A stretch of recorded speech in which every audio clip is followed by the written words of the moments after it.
And while officials are warning people to stay off the roads, we know some people still have to be out there. WCNC Charlotte's Walker Lawson has more on what you can do to travel safely this weekend.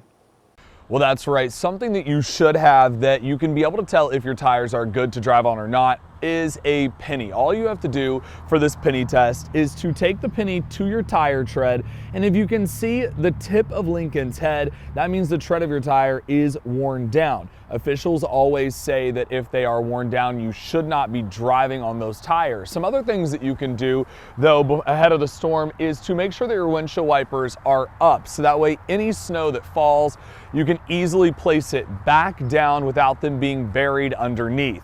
Discount Tire also says that if you're checking your tire pressure, it should be 32 psi's to 35 psi's. But the hope is that you don't have to get on the roadways at all tomorrow.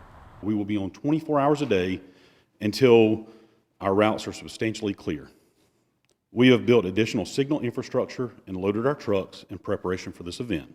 The National Weather Service also says that you should have a supply kit in your car if you're in your vehicle. Again, it should have items such as a phone charger as well as blankets. Also a tow rope in case you need to be towed by another vehicle. You should also have batteries and a snack that should be included in your vehicle. Reporting in West Charlotte, Walker Lawson, WCNC Charlotte.